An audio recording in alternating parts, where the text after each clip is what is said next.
Chapter 1. Don't Do It Yourself. DDIY. Success isn't measured by how much we have gained or acquired. It's measured by our obedience to what God desires. We are all uniquely made. We look different, talk different, have different backgrounds, and come from different walks of life. In fact, you can be certain that there are no two people on this entire planet who are identical in every way. But for all the uniqueness we possess and the special identities we've been given, we all have at least one commonality. We all have things in our lives that we need to abandon. These are what hold us back from the righteous life we desire and the fulfillment God intends for us. Until we identify and abandon these holdups, we will live in discontent and disharmony, always wondering why life just doesn't quite seem right.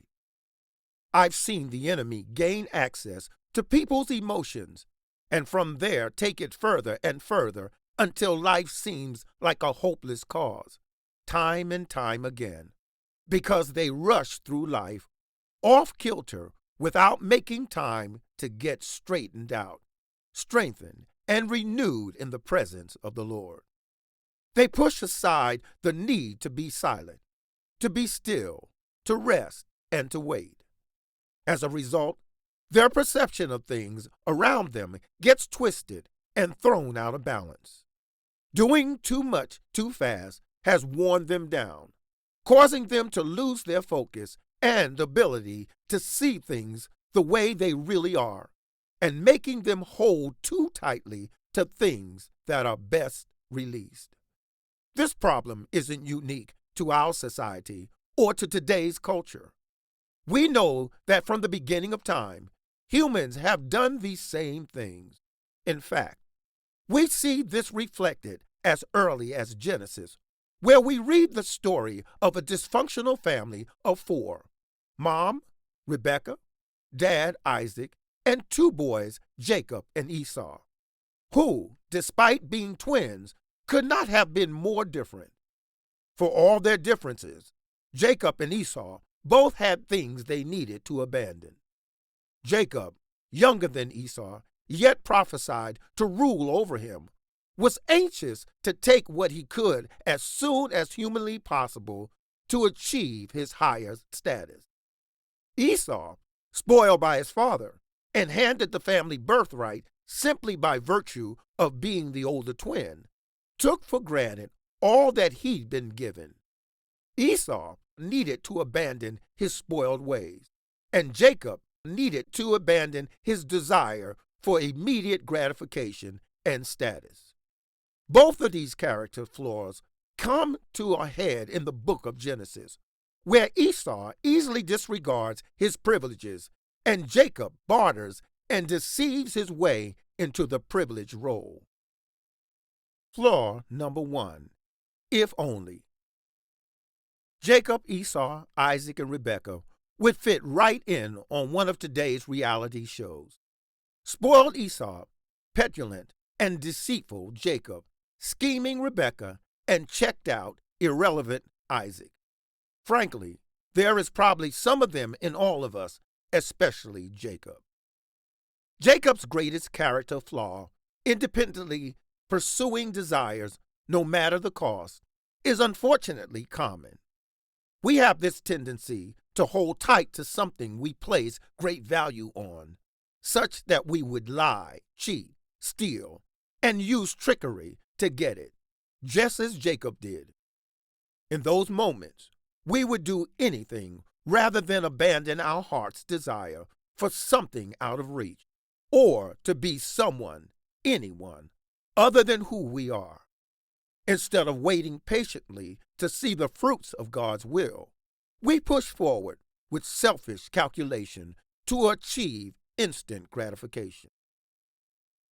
I know you've done this before, just as I have, because I know that we're all just humans with selfish desires of the flesh and the false belief that things would only be better if we had more money, more freedom, more cars, less responsibility, fewer kids, or a more attractive spouse. If we could just have someone else's life or someone else's things, all would be better. This attitude fails to consider the God-given truth that He will give us just what we need, just when we need it. Flaw number 2, ignoring God's timeline. It's hard to look around and see friends and family getting the things you want. Maybe all your friends are already married with kids, or they got to go to college and you didn't. Maybe your best buddy just got a promotion and is making the salary you've always dreamed of making while you're still sending out resumes and knocking on doors. Whatever the case may be for your life, there's little doubt that it's tough not to feel let down when it seems everyone is doing better than you are.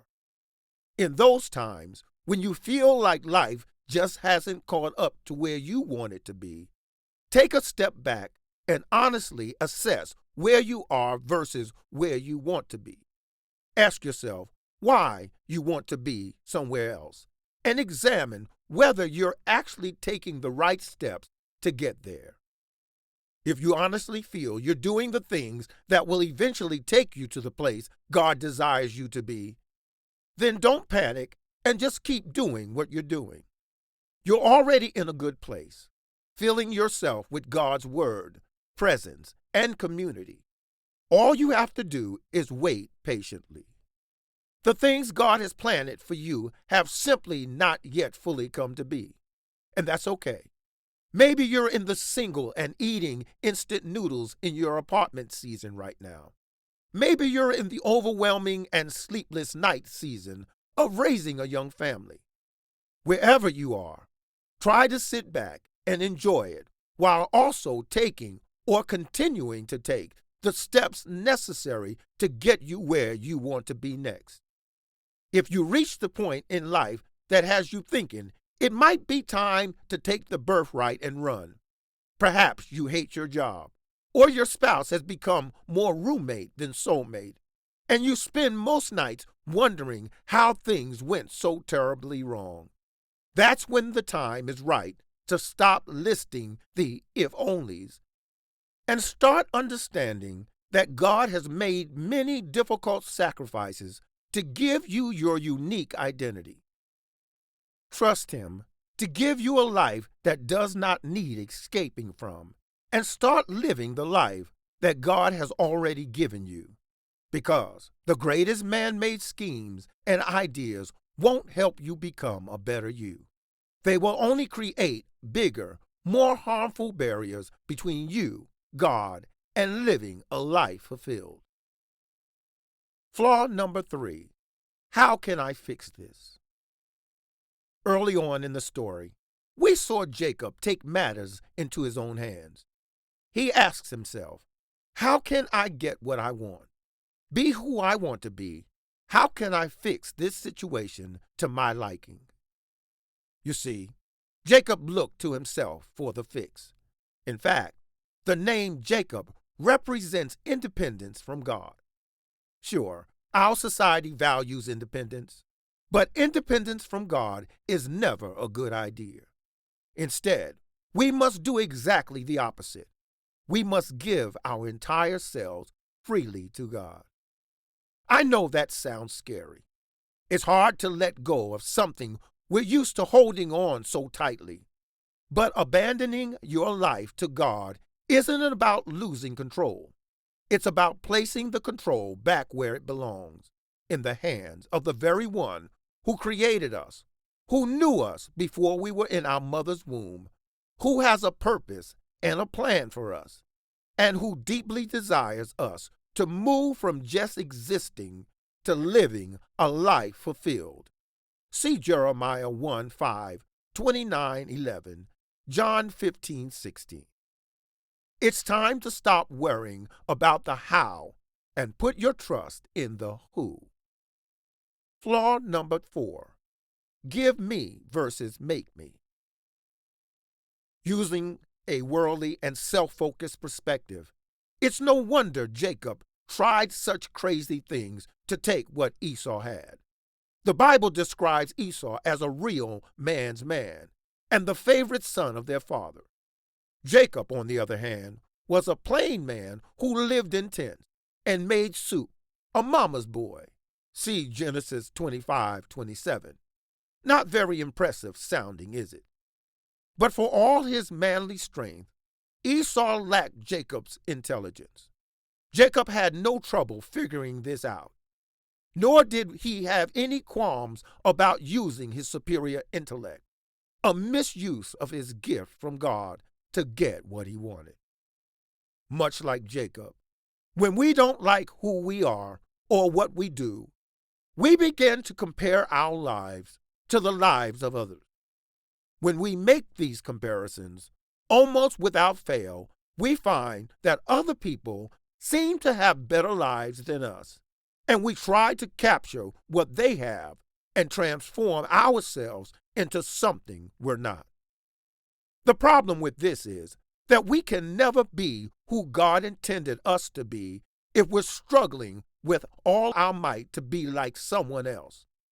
I can hear your argument already. But Tim, I'm just trying to be so much better than who I am. I'm trying to improve myself. Wouldn't God want that? Improvement is one thing. Fighting God's will is another. It is, of course, easy to confuse the two. We live in a world that loves to make comparisons. In fact, our economy thrives off comparisons. Think of some of the most popular shows on television, and what comes to mind? Shows about who looks the best, how to dress like your favorite celebrity, or how to be thinner, smarter, richer, by doing what someone else has done. We can't go pick up a gallon of milk at the grocery store without encountering countless magazine headlines screaming out all the ways we should be different than we are so we can live and look more like the sleek, sexy, famous actor or model on the cover.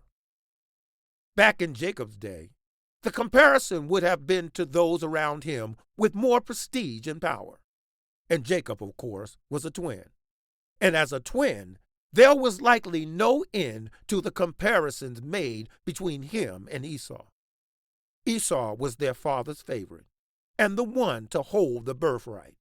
So Jacob looked at Esau, strong and the favorite of their father, then back at himself, weak and the favorite of their mother. See Genesis 25:28. According to the standards of his time, Jacob perceived himself as less than. We can certainly imagine just what that felt like to Jacob. We're made to feel this way nearly every day by society.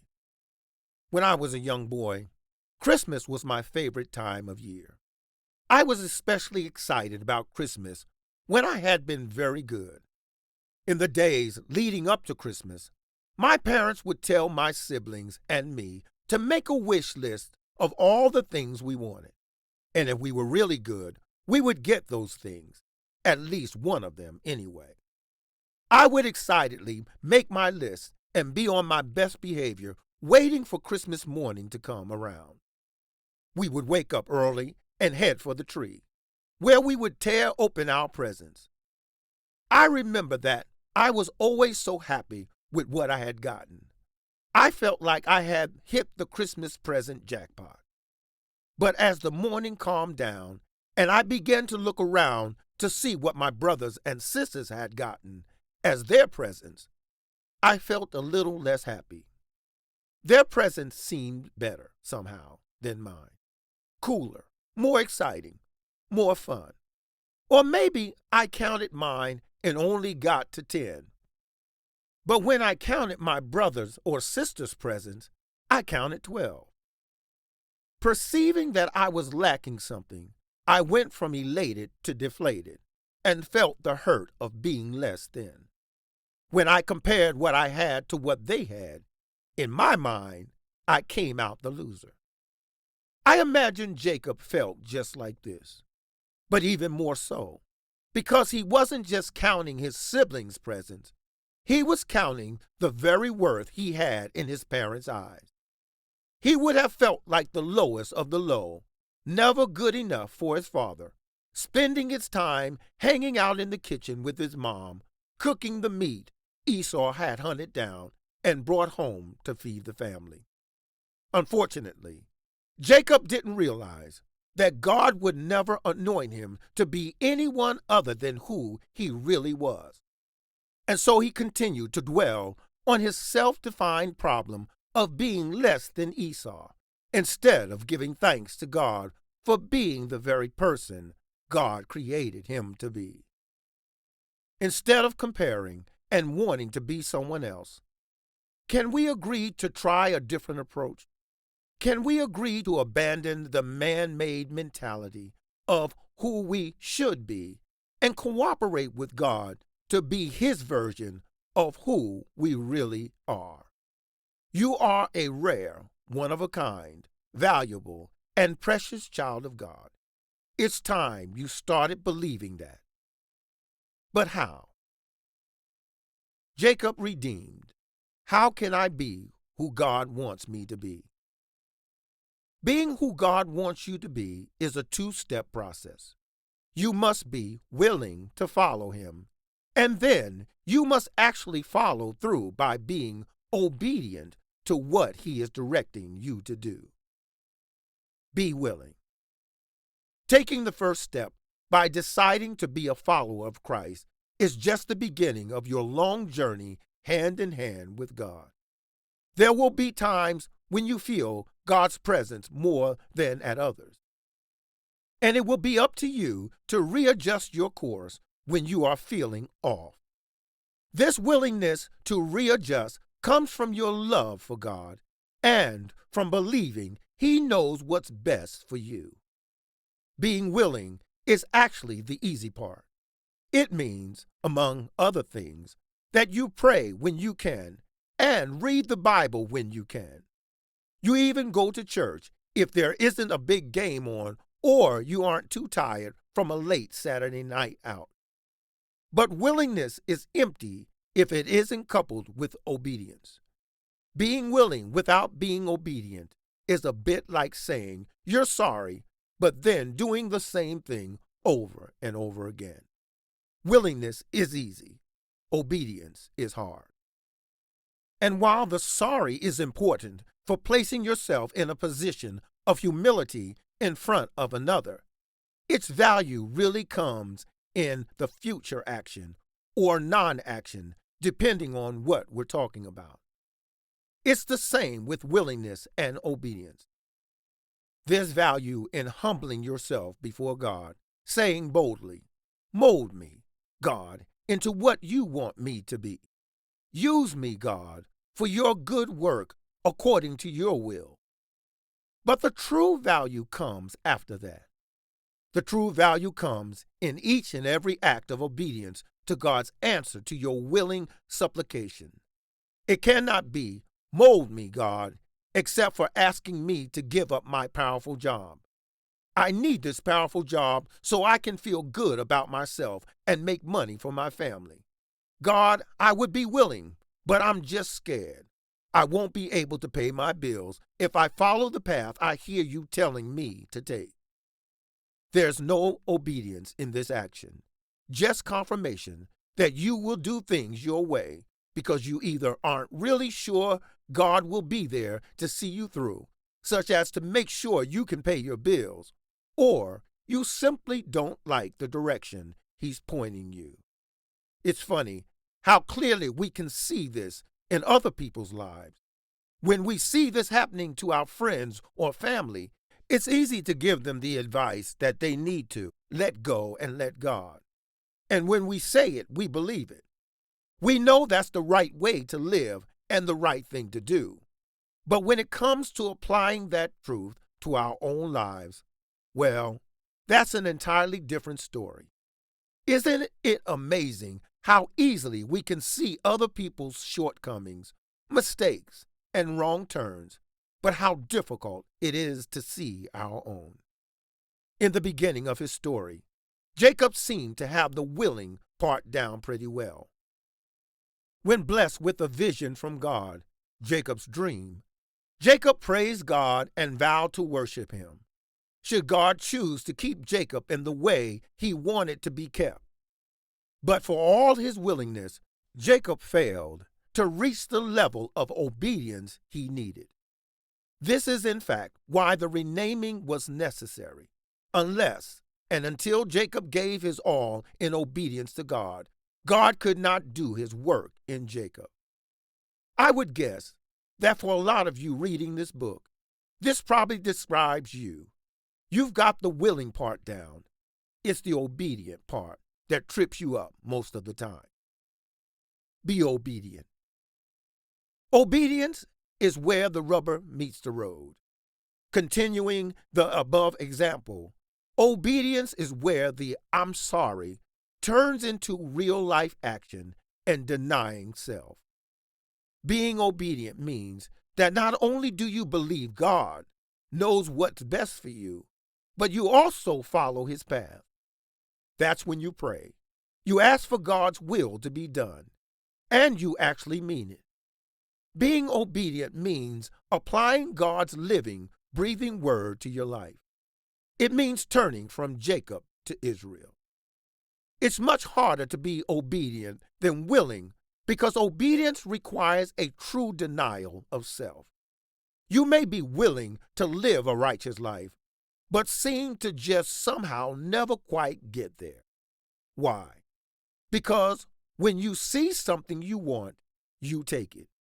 You reach out and grab what gives immediate self-gratification or makes you feel safe according to worldly standards, instead of waiting patiently for the promises of God to unfold in your life.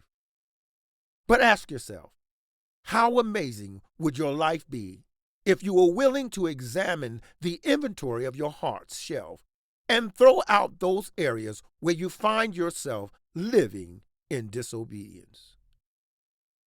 Why is obedience so hard? It's really easy to be both willing and obedient when God is answering all your prayers and giving you all the things you want. When you get a new car, a nice big check, or the perfect job, it's easy to praise God and assume you're doing all the right things. But life doesn't usually work that way. So we, willing followers of Christ, say to ourselves, I don't need to listen for or be obedient to what the still voice of God is saying. I'm going to pray for whatever it is you're praying for, and if I don't get it from God, I'm just going to go ahead and get it anyway, all on my own. Or perhaps the situation is like the one we talked about earlier. You have a very prominent job and you earn 6 figures or more, but every day you feel God prompting you to give a substantial amount of that hard-earned money away to a good cause, or better yet, walk away from the job completely and follow the course He has charted for you. But you're scared. You're scared of losing the respect you get when you answer the ever-present question. So what do you do for a living?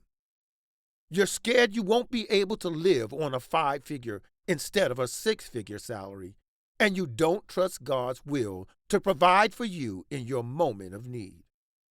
These are the times obedience is just plain hard. This is why Jacob struggles so much with being obedient to God. He felt he wasn't getting what he wanted when he wanted it. The lesson Jacob later learned was that success isn't measured by how much we have gained or acquired. Instead, success is measured by our obedience to what God desires. Sometimes we have to learn this lesson the hard way. When I was a little boy, my uncle used to cut my hair for me. My uncle had hair on the side of his head, but he was bald in the middle. Unfortunately, I remember thinking that looked so cool and that I wanted hair just like that. I asked my dad if at my next haircut my uncle could do my hair that way, leave it on the sides, shave it bald in the middle like George Jefferson. Of course, my dad said no. But I wouldn't take no for an answer. The next time my uncle cut my hair, I asked him to do my hair just like his. He too said no. He told me I'd look crazy. I didn't understand that.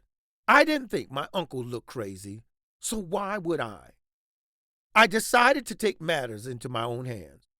One night, when my parents were in the living room, I snuck upstairs to their bathroom and got my dad's clippers.